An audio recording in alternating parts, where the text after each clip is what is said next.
Yes, wahisemo neza gukurikira Ndabirambiwe TV. Reka nkwifuriza amahoro y'Imana ngo akomeze abane namwe. Njyewe muri kumwe nawe rero nitwa Nshimiyimana Emmanuel.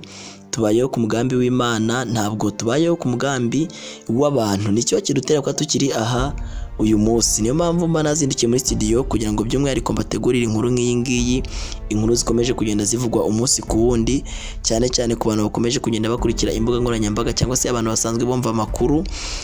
Abantu benshi bari kwitaba Imana cyangwa se abantu benshi bari gutaha mu buryo bwo kwitaba Imana, ariko binyuze mu manuka. Abantu benshi bikabatungura bikabacanga kubera ko bari kugenda babona abantu benshi bari gupfa umunsi ku wundi, cyangwa se impanuka ziri kuba umusubirizo umunsi ku wundi. Hanyuma rero n'abatinde cyangwa se navuze byinshi, reka mbanze mbashimire mwebwe mukomeje gukanda subscribe kugira ngo tube tugize umuryango ungana utya.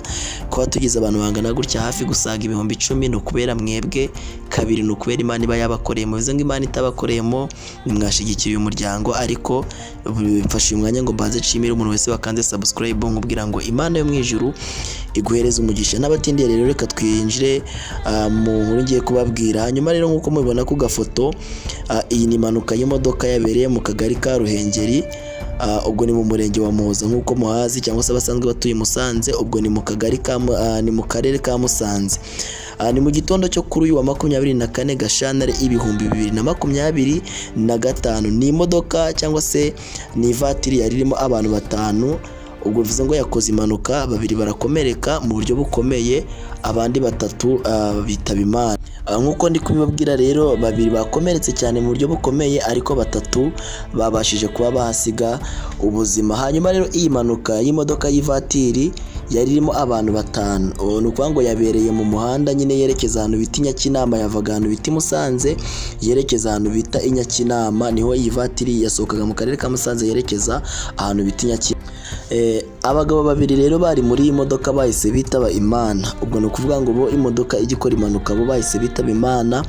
Hanyuma umukobwa we bari kumwe nawe yapfuye ageze mu bitaro bya Ruhengeri. Ubwo ni ukuvuga ngo umukobwa we yageze mu bitaro bya Ruhengeri n'ubundi agifite akuka kibasha guhumeka, ariko ntibyaba ngombwa ko agira amahirwe yo gukomeza kuba kuri isi, ahasiga ubuzima. Hanyuma rero abandi bagabo 2 bari kumwe nabo boherejwe muri CHK. Ubwo nyine ni ukuvuga ngo boherejwe muri CHK, baracyari gukurikiranwa n'abaganga. Hanyuma rero nkomeje kugenda bibabwira cyangwa se nkomeje kugenda mbigaragaza, ubwo ni ukuvuga ngo umuvugizi wa polisi w'intara y'Amajyaruguru SP Mwiseneza Jean Bosco yemeje aya makuru, avuga ko imirambo y'abagabo 2 yahise ijyanwa mu bitaro mu buruhukiro bw'ibitaro bya Ruhengeri ngo ikorerwe isuzuma.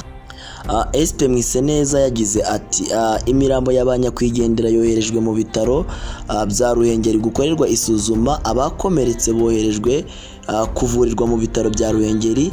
Hatangiye iperereza ku cyateye iyi mpanuka.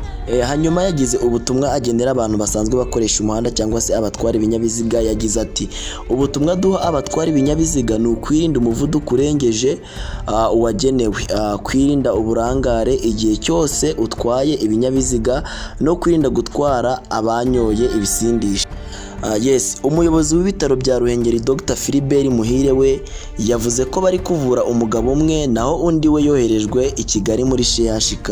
Ati iyo manuka yabaye mu ndembe twari twakiriye, umwe yahise yitaba Imana, abandi barimo umwe twohereje muri CHK ngo anyuzwe mu cyuma, ndetse n'umwe turi gukurikirana, kandi abo basigaye nabo ntabwo bikomeye cyane, baraza koroherwa.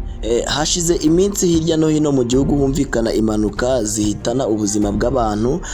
Polisi y'igihugu igasaba abakoresha imihanda kurushaho kubahiriza amategeko y'umuhanda, birinda impanuka. Ni ukuvuga ngo ni ugukomeza bakirinda gukoresha imihanda nabi, cyangwa se bagakomeza gusigasira ubuzima bw'abantu benshi baba batwaye mu binyabiziga. Ubwo ni ukuvuga ngo ni ugukomeza kwirinda kandi bakagira amakenga igihe cyari cyo cyose bari mu muhanda. Hanyuma rero nk'uko nkomeje kugenda mbibabwira cyangwa se mbatangariza inkuru nziza nk'izi, niba nawe unyuzwe n'ibiganiro dukora, ibiganiro dutambutsa, wakomeza gukanda subscribe ukarushaho kudushigikira kugira ngo ibiganiro nk'ibi bijye bikugeraho umunsi ku wundi. Hanyuma rero reka nkomeze mbashimire mwebwe mukomeje kubana natwe umunsi ku wundi. Uwiteka akomeze abarinde. Reka dukomeze tunihanganisha abantu bari kugenda bahura n'ibyago cyangwa se babura abantu babo mu buryo buturutse ku mpanuka. Reka mbabwire ngo Uwiteka akomeze abarinde, kandi Imana yaze kwifuza kwanyu. Ndabakunda.